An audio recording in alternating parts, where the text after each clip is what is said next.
Jadi mulai ya.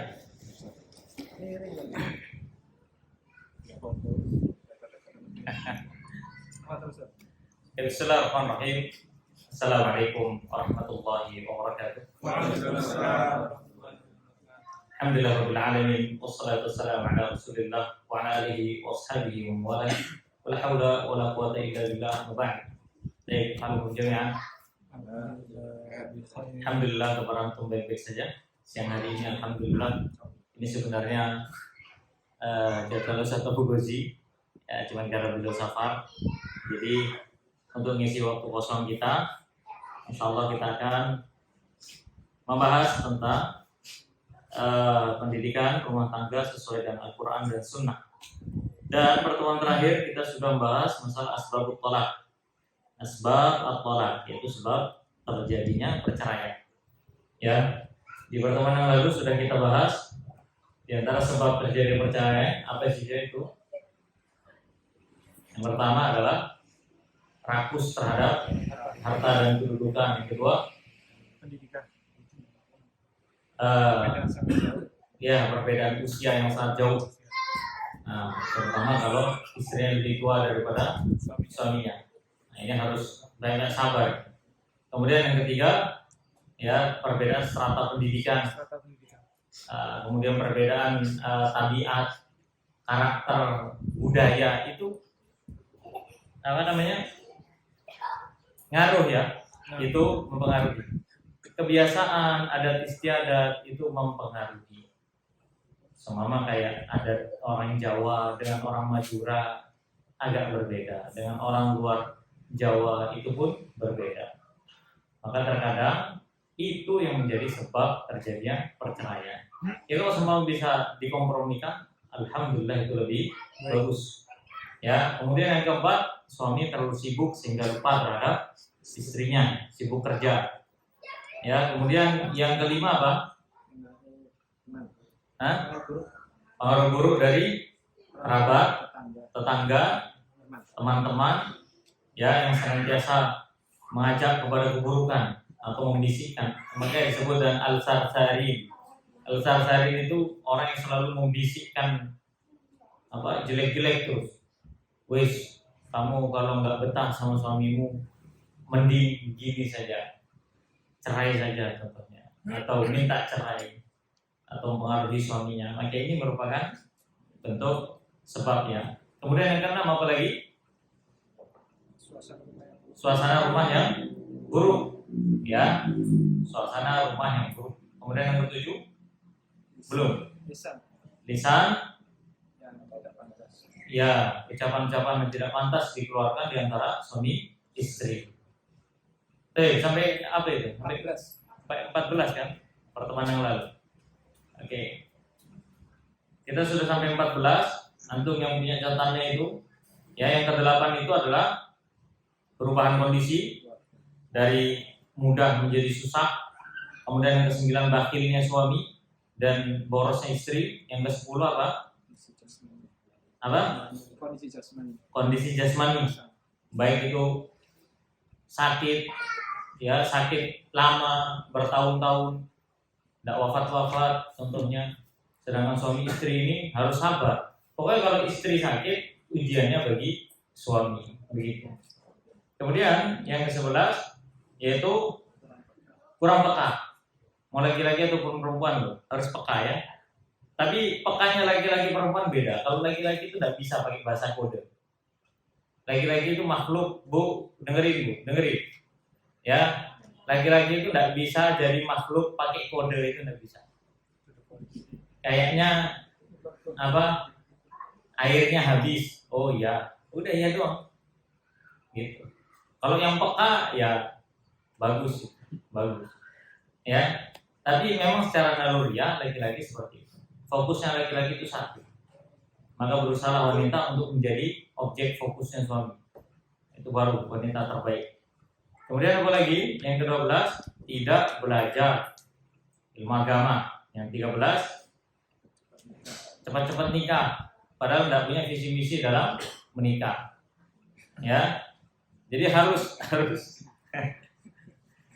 Sedala ojo dikono biar haragon.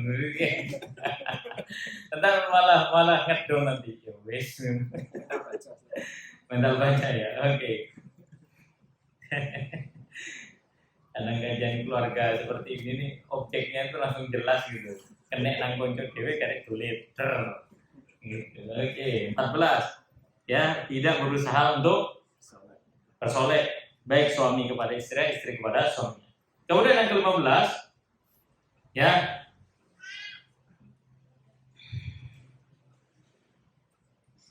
Jadi yang ke-15 ini kalau di bahasa Arab itu ihmaluz zauji bi mughazalati zaujatihi ba'da zawaj. Ya. Jadi suami timbul rasa bosan atau kalau bahasa kita kebosanan dalam rumah tangga. Jadi udah bosan sama rumah tangga itu udah bosan gitu. Sama pasangan itu sudah bosan. Sehingga ketemu pasangan itu hanya untuk melampiaskan nafsu syahwatnya saja. Tidak lebih dari itu. Tidak lebih dari itu. Jadi kalau sudah bertahun-tahun lama pun itu sudah bosan. Ya, merasa bosan itu merupakan bagian dari godaan setan. Ustaz, bagaimana solusi apabila suami istri sudah merasa bosan? Pandangilah pasangan kita, ingatlah kembali apa tujuan kita menikah. Kalau ternyata saat sebelum nikah ternyata tidak punya tujuan enggak, yang penting menikah di atas senang-senang, ya itu salahmu. Ya, kau bisa gitu. Makanya sekarang kalau kita sudah punya pasangan, perbaiki tujuan kita menikah. Ya, perbaiki tujuan kita menikah, apa tujuan kita menikah, sehingga di sisi lain ketika waktu itu berlalu kita akan senantiasa mengingat apa tujuan kita berkeluarga atau memiliki pasangan hidup. Ya, pasangan hidup itu bukan sekedar kalau bosan selesai, tidak. Akan tetapi antum bosan tidak bosan dia tetap harus ketemu terus. Betul kan? Iya. Terus apa kebosanan dalam rumah tangga itu sesuatu yang sifatnya tercela? Bisa tercela, bisa tidak. Dan itu sifat manusiawi ya, merasa bosan seperti itu sifat manusiawi. Istri bosan kepada suami, suami bosan kepada istri. Dan ini biasanya karena ada rutinitas yang sifatnya itu monoton. Rutinitas rumah tangga yang sifatnya itu monoton. Coba sekali-kali kasih surprise. Maka kata Nabi tahadu. Berikanlah hadiah, maka kalian akan saling mencintai satu sama lain. Ya, ini salah satu tips mengatasi kebosanan dalam rumah tangga. Ustaz, apakah harus selalu healing terus Ustaz, supaya tidak bosan? Kebosanan kepada pasangan itu tidak bisa diobati dengan healing. Paham sampai sini ya? Kebosanan kepada pasangan itu tidak bisa diobati dengan healing. Healing itu kebosanan diri kita kepada suasana, bukan kepada pasangan. Kepada pasangan itu beda. Gak bisa ditangani dengan healing. Cara penanganannya satu-satu yang paling ampuh adalah minta tolong kepada Allah agar supaya ditumbuhkan terus rasa cinta kepada pasangan karena itu ibadah. Kemudian ingat kembali tujuan kita menikah untuk apa? Membangun rumah tangga.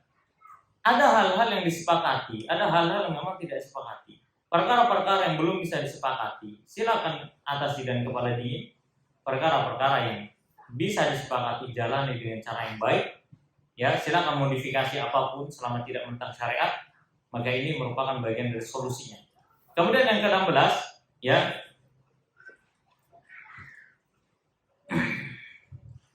yaitu tidak menyiapkan diri atau istri tidak berusaha untuk menyiapkan kehidupannya sendiri. Istri tidak siap menikah kalau bahasa kita. Atau istri tidak berusaha untuk menyiapkan jiwanya ya sebelum pernikahan. Ini sama kayak laki-laki ataupun perempuan. Ya, harus siap. Kalau menikah itu harus siap. Mungkin kalau anak-anak muda senang ya lihat teman-teman gandeng, tangan etok gandeng. Nanti nih runyem. Kadang begitu kan? Iya. Dipikirnya nikah itu malam toh. Loh, isu sampai sore, opo? Dekat tandang gawe. ya kan? Yang laki harus cari nafkah, tekun cari nafkah untuk kebutuhan anak istri, istrinya harus ya berusaha untuk memenuhi kebutuhan suaminya di rumah. Nah ini kalau nggak siap nggak bisa. Makanya ada sekarang itu sindrom baby blues atau baby blues ya. Ibu-ibu yang nggak siap jadi ibu, emak nggak siap jadi emak. Yang nggak usah nikah, nggak usah punya anak. Nggak tahu ya, kok tambah kesini, kok tambah aneh kehidupannya orang itu. Kayak parenting pendidikan anak aja. Jangan begini, jangan. Anak dulu nggak pulang bawain rotan, jadinya kayak baja semua. Karena kayak tempe, kayak kerupuk semua. Dimarahin, wah ini tidak sesuai dengan apa? Parenting. Iya, ilmu parenting. Tidak ada parenting. Yang benar itu di Islam juga. Iya, sama kayak pendidikan keluarga begitu. Suami harus tegas.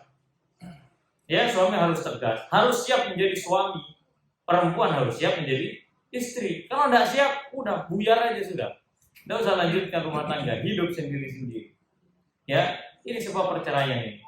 Dan ingat ya, perceraian di kota dan kabupaten Pasuruan selama 2023 awal ini sudah 200 lebih. Baca berita, tuh buka HP kan, baca berita. Angka perceraian di kota Pasuruan. Di kota dan kabupaten 200 lebih. Bayangin, yang nikah antum lihat berapa? Banyak atau sedikit? Antum sering lihat orang bangun tenda ngembong-ngembong. Hah? Berapa kali apa tiap hari? Enggak, itu kalau 200 itu. Kalau dari awal tahun 2023 loh, tanggal berapa sekarang Februari? Berapa hari? 40 hari loh, bayangin nanti. 40 hari, 41 hari wes di korting. Ke 200 itu sehari berapa? Antum pernah lihat orang bangun tenda, satu kali jalan 5 tenda? Hah? Jarang kan, harus dari sini sampai mana? Antum coba survei, ke satu tempat aja kalau urusan cerai. Kalau antum mau cari orang nikah, cari kan, harus keliling kota Pasuruan. Kalau antum mau cari orang cerai, no, di Tapaan. Betul kan? Iya. Coba lihat di sana. Banyak orang mengajukan surat cerai. Alhamdulillah. Kenapa? Karena merasa tidak siap. Alasannya, ya karena saya tidak siap. Terus dulu ngapain ngabisin duit buat bangun kuade segala macam. Kemudian yang ke-17 ya. Nah ini buat perempuan nih, khusus buat perempuan nih. Istri memaksa untuk kerja di luar negeri karena sebab suaminya kurang hartanya. Nih, untuk perempuan-perempuan yang pengen kerja di luar negeri jadi apa? TKW, ya. Yang belum berangkat, mending jangan. Karena tempatmu itu di rumah. Kalau cari uang ya di negaramu saja. Ya. Begitu. Itu lebih mulia, Apalagi yang sudah punya pasangan, suami, maka istri wajib di rumah taat kepada suaminya. Selesai. Titik sampai sini. Kalau pengen surga begitu. Ustaz, kalau punya rencana untuk kerja di luar negeri untuk mengangkat ekonomi keluarga bagaimana? Karena selama suami mampu bekerja, tahanlah dirimu di rumah. Sudah, jangan keluar. Tahanlah dirimu di rumah. Ya, karena apa? Karena salah satu penyebab perceraian ketika istri memaksakan diri untuk bekerja di luar negeri, dan itu banyak terjadi. Sehingga suaminya ya menceraikan istrinya atau istri sudah mengajukan perceraian kepada suaminya. Kemudian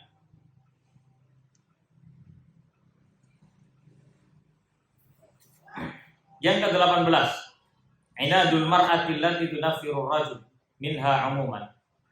Ya, inadul mar'ah. Inadul mar'ah itu kalau bahasa kita apa ya? Apa sesuatu? Kalau bahasa Indonesia itu apa namanya? Karakternya perempuan itu kasar gitu. Apa? Batak. Hah? Iya, ya enggak, iya wataknya perempuan ini kasar gitu. Kalau ngomong asal jeplak-jeplak aja gitu maksudnya. Kalau ke suami, tidak kurang punya sopan santun. Apa kayak petakilan gitu loh, bahasa kasarnya itu. Enggak, bukan judes ya. Kayak kalau ketawa itu ngakak sampai ngakak-ngakaknya. Iya, kurang adab gitu loh. Terus berani suka ngelawan kepada suami. Oh, suami saat kalau tidak dilawan nggak patuh. Oh. Makanya kata Nabi apa? Apabila wanita memimpin laki-laki, fantadiri sa'ah, tunggu berita kehancurannya. Makanya di rumah tangga itu nggak boleh istri memimpin suami. Saat tinggi-tingginya SS-nya suami, tuh Samsung sampai S23 kan. Seandainya istri pun nyampe derajat itu, tetap dia harus taat, tunduk, patuh kepada suami. Titik. Ini tidak boleh suka melawan kepada suami, angkat suara. Tidak boleh. Makanya kalimat hikmah dalam literatur Arab, orang Arab mengatakan isnani laisa lahuma dawa. Ada dua watak yang sulit untuk diobati. Apa itu? Al-'indu fil mar'ah wal bukhlu fil rajul. Wanita yang keras kepala, terus apalagi suka melawan kepada suami, itu sulit untuk dirubah. Kan kata Ustadz, wanita nggak egois. Betul, perempuan tuh nggak bisa disifat egois. Antum para suami, tidak boleh untuk ngomong terserah untuk istri saya ini egois. Enggak, istri kita itu pakai perasaan. Makanya kurang mikir. Nggak egois, cuman kurang mikir aja, kurang akal aja. Kadang egois itu dari akal. Karena egonya, maka itulah laki-laki. Egois itu sifatnya laki-laki, bukan sifat perempuan. Dominannya perempuan itu kurang akal, dan ini kata Nabi. Wanita tidak boleh menantang keegoisan suami, dan Nabi mensifati wanita apa? Tidak ada makhluk yang kurang akal, tapi bisa mengalahkan suami, mengalahkan laki-laki kecuali perempuan. Menjadi fitnah bagi laki-laki kecuali perempuan. Makanya perempuan itu sifatnya kurang akal. Makanya antum nggak boleh ngomong, wah istri saya kok egois. Enggak, kurang akal. Paham ya? Kurang akal. Sudah itu sifat perempuan. Mungkin ibu-ibu nggak terima. Buktinya Ustaz kita, Ustaz pinter-pinter. Dulu di sekolah Ustaz siapa ranking 1 kalau nggak perempuan? Enggak, itu gurunya sakno. Kalau antum mau lihat pinter-pinteran, siapa laki-laki antara laki-laki dan perempuan yang pinter lolos terus, masih dikancing gerbangi sak pirang-pirang. Ayo, kalau nggak laki apa perempuan? Laki, lolos aja lewat mana aja lolos. Coba. Tapi itu kan pintar yang salah. Iya, kita nggak lihat kesalahannya sudah, tapi caranya itu,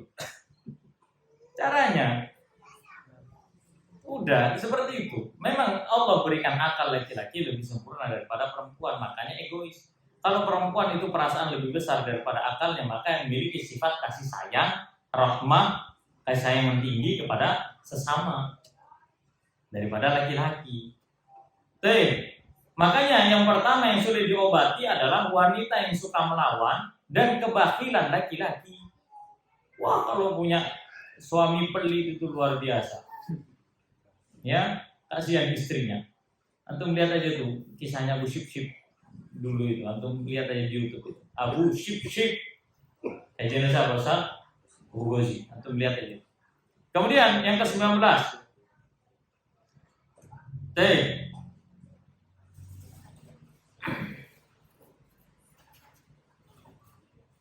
Kecemburuan istri secara berlebihan kepada suaminya yang tidak sesuai dengan syariat. Ini hati-hati. Seumpama istri ini sudah dicukupi, nafkahnya sudah, segala macam sudah. Terus suami ini memberikan nafkah pula kepada ibunya. Terus istri ini cemburu. Kok kamu ngasih nafkah ke ibumu? Lah kok? Bilang aja kayak gitu. Kenapa emang? Kalau saya berbuat baik kepada ibu saya, bukannya kamu besok juga anakmu harus berbakti kepada dirimu? Ini sifat kecemburuan yang tercela. Ini sifat kecemburuan yang tercela. Ini nggak boleh. Suami sudah memenuhi kebutuhan istrinya. Udah istri itu sudah diprioritaskan dalam masalah nafkah sudah itu. Ya. Kemudian suami punya kelebihan rezeki. Setelah itu ia bersedekah kepada karib kerabatnya.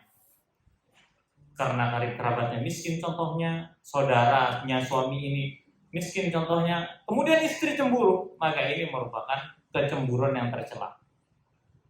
Ya, kecemburuan tercela. Makanya sampai Syekh Fauzan mengatakan apa?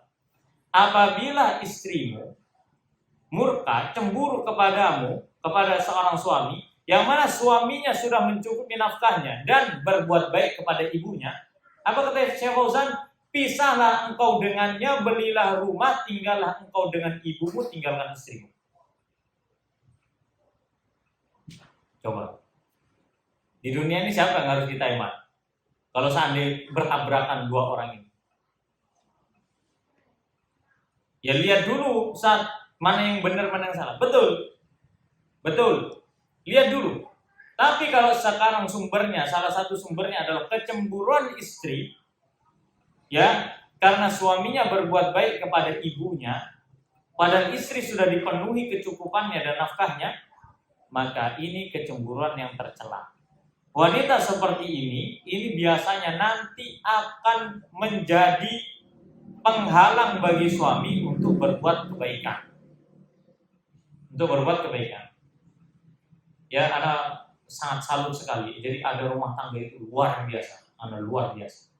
Jadi istrinya ini betul-betul jadi bendahara bagi suaminya. Tapi luar biasa istrinya itu ngejadwal suami itu. Tiap bulan duit harus keluar sekian. Tujuan untuk apa? Ke orang tua, sodako, jariah, kemudian karib kerabat, infak ini, ke karyawan ini. Paham nggak maksudnya? Jadi istrinya itu yang memudahkan jalan suaminya untuk banyak sodako. Wah, ini 1.001 ya, sia-sia.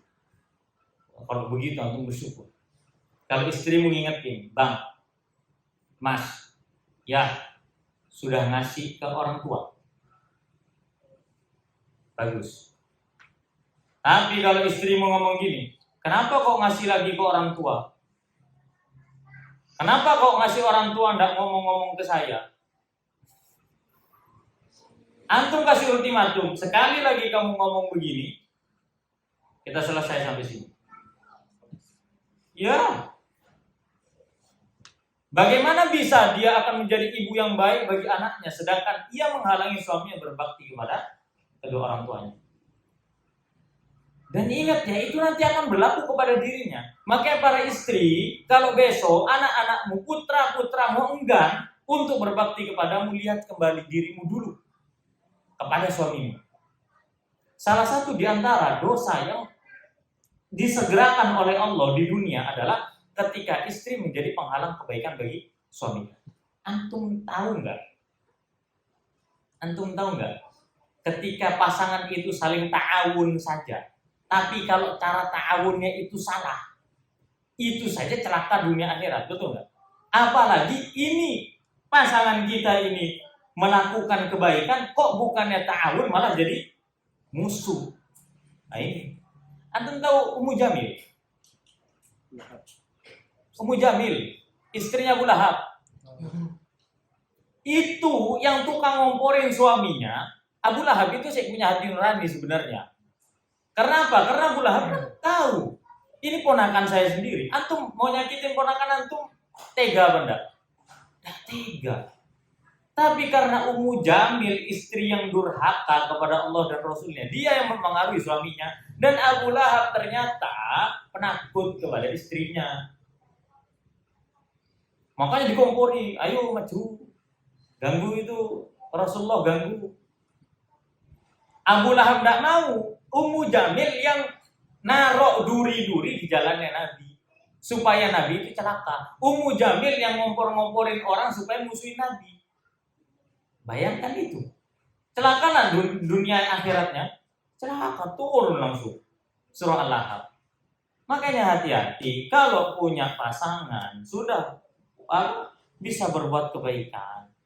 Segera dukung. Dukung. Jangan malah menjadi penghalang kebaikan. Karena nanti suami istri ini bakal menjadi pasangan sesurga. Udah itu saja. Bukankah orang menikah itu ingin menjadi pasangan sesurga? Lalu kenapa ketika di dunia malah justru kita menjadi penghalang bagi pasangan kita? Kemudian yang ke-12 ya. 20 afwan. Yaitu seringnya istri meninggalkan rumah dengan tujuan untuk menghadiri acara-acara tertentu. Sehingga sering meninggalkan suami. Ini hati-hati ya. Wanita yang sering keluar rumah. Ustaz, acara ini, mari acara ini. Yakin acaramu. Lo suamimu lo kerja pulang, istrinya yakin acara ini. Sing arisan, sing ibu-ibu ngene, urusan keluarga, mantenan Ustaz. Ya, ngene Ustaz. Sering betul. Ya, ini hati-hati. Kenapa? Karena wanita itu punya karakter gampang terpengaruh. Benar apa enggak? Jangankan sama orang, sama wajan aja terpengaruh perempuan itu. Ibu-ibu jangan protes ke Ana, ini yang nulis ini perempuan. Makanya Anda itu jurus pamungkasnya kalau ngajarin tentang keluarga itu pakai buku yang ditulis oleh perempuan. Minimal Anda selamat dulu. Gitu. Antum mau protes. Ya ustadznya, ini perempuan yang nulis nih. Kalau yang tahu bahasa Arab baca, lebih judes lagi nih bahasanya. Lihat nih. Baghiyatul amal. Baghiyatul amal itu amalan-amalan sia-sia. Dia nulis ibu-ibu, jadi tahu dia dunianya. Semua ibu-ibu di dunia sama. Ayo sekarang ibu-ibu ngomong semua lagi sama, enggak semua ibu-ibu sama juga. Nah, makanya hati-hati. Kenapa sih kok jangan sering-sering keluar rumah, kemudian sering berkunjung, ziarah ke rumah teman, itu sesekali saja. Ibu-ibu kalau ziarah ke rumah teman, sahabat, tetangga, tolong ghodul basor. Betul nggak? Iya, laki-laki kan disuruh ghodul basor dari melihat wanita ajnabi. Wanita ghodul basornya banyak, selain melihat laki-laki ajnabi, juga melihat barang orang. Ini barang ajnabi nih. Panci orang dilirik, api panci ini, pulang. Langsung ke suaminya. Tadi wajannya bagus. Ya mau nabung apa? Beli wajan ini loh. Antum kalau ada istri antum kayak gitu nih laki-lakinya. Kalau istri antum minta panci gini-gini, padahal udah punya panci udah banyak. Bisa-bisa buat toko itu. Saking banyaknya sudah. Pengen yang ini, pengen yang ini. Pastikan antum harus mencari dari mana istrimu berkunjung. Dari mana dia berkunjung? Datang dari mana? Itu dari sahabat saya. Wassalam. Sudah. Ya. Iya, lihat dapurnya, lihat rumahnya, semua. Makanya kita itu dalam bertamu, masuklah ke rumah orang dalam keadaan menjadi orang buta dan keluarlah menjadi orang bisu. Paham ya? Ini ada bertamu. Apa itu? Masuklah ke rumah orang dalam keadaan menjadi orang buta, ya, dan keluarlah menjadi orang bisu. Jangan jelalatan kemana-mana, semua kamar dilihat, kasuri api ini kabeh. Nah, ketika sudah keluar dari rumah, jangan diomongin apa yang kita jumpai di dalam rumah orang. Sudah? Kemudian yang terakhir. Sebenarnya tidak terakhir. Ya pertemuan kali ini aja 21. Ya. Sebenarnya masih banyak nih. Antum pengen tahu berapa? Soal perceraian 33. Ya, 33 nih. 32. 21 ya.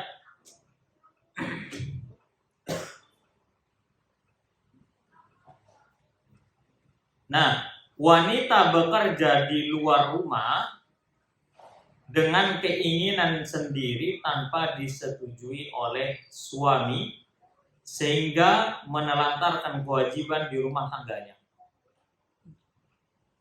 Ya. Boleh nggak Ustaz? Ini polemik juga nih. Kalau istri kerja boleh kalau seandainya suami mengizinkan pertama. Yang kedua apabila memang terdesak. Yang ketiga apabila tidak melalaikan kewajiban-kewajiban yang ada di rumah. Anak, pekerjaan rumah, ngurus keluarga, ya, maka itu merupakan tugas istri.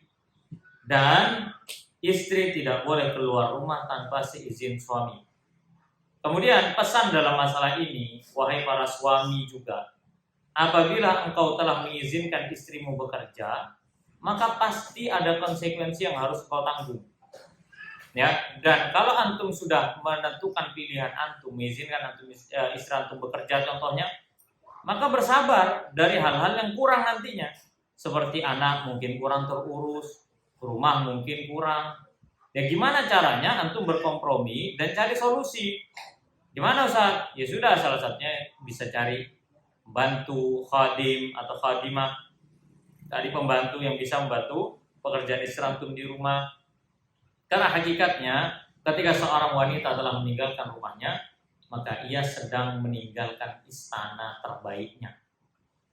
Paham? Wanita ketika keluar dari rumah itu tidak dengan kemuliaannya. Ini paham ya? Kalau laki-laki, kemuliaannya laki-laki itu di luar rumah, dalam rumah dan di luar rumah. Kemuliaannya wanita yang paling besar 90% itu di rumah. Jadi kalau wanita itu keluar rumah untuk bekerja, itu hakikatnya dia sedang meninggalkan kemuliaan yang 90% dia tinggalkan. Dah paham sampai sini ya? Maka harus seizin suami. Wallahu a'lam bishawab. Ada kuis.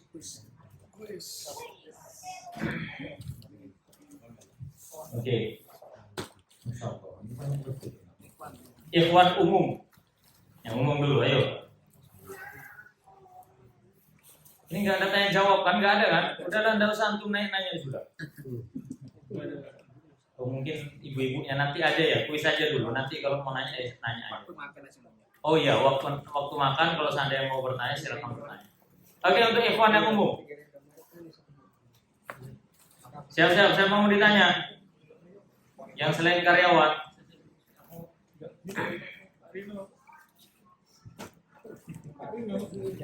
Mau ditanya Pak Usami. Jangan, dia terpaksa. Ayo, monggo, siapa yang bukan karyawan yang ingin ditanya? Yang ini jomblo. Buat persiapan.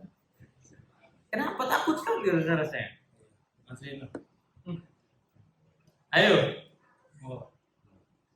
Oke, siapa? Karena udah sering Mas Jason. Nah, oke. Siapa? Siap ya Pak ya? Coba aja dulu. Oke.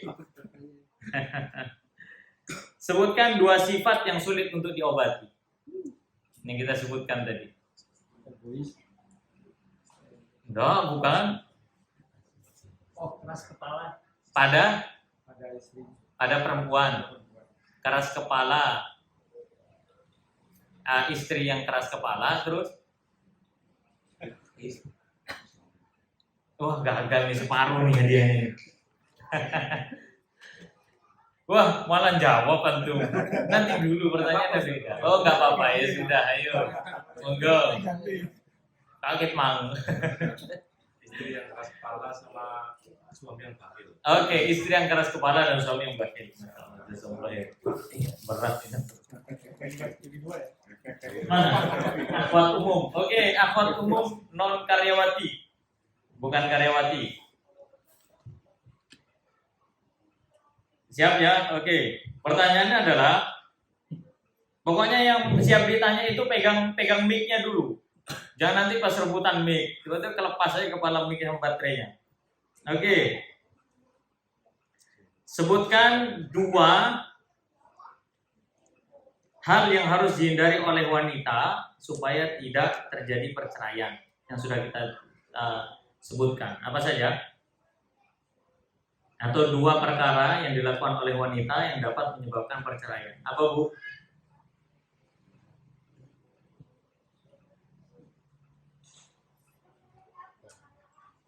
Oh, nggak ada.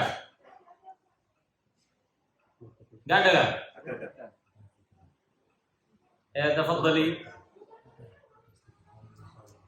Silakan. Oh, enggak ada kayaknya. Oke. Padahal cuma sebutkan dua apa?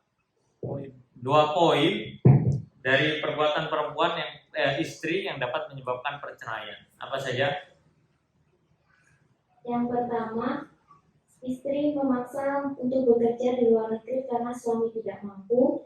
Yang kedua, istri yang wataknya keras atau keras kepala, suka melawan suami. Udah kan 2? Iya, sudah. Oke, jazakillah khair. Pertama, istri yang memaksakan untuk bekerja di luar negeri, ya, karena sebab mungkin dia merasa ya suaminya kurang dalam menafkahi, kemudian dan juga sifat watak keras kepala seorang istri. Oke, ikhwan yang karyawan. Siap-siap, siapa yang mau ditanya? Coba yang karyawan. Bakas. Diki nggak tahu. Sudah. Oke, siapa? Bagas. Siap ya? Oke, Mas. Sebutin aja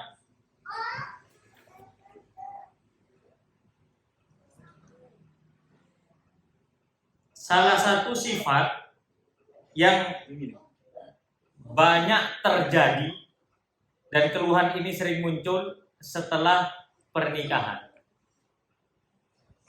Apa? Ini banyak terjadi.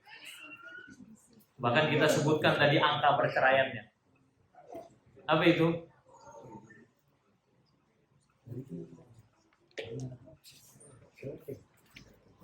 Apa kira-kira?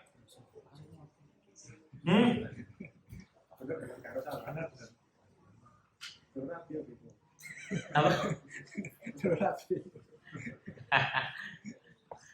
Oke.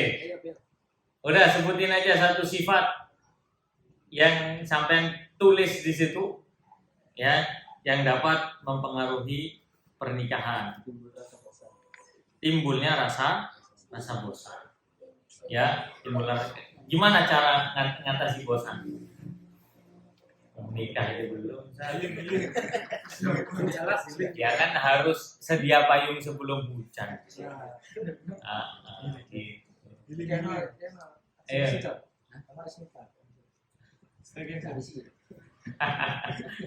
Ayo, coba.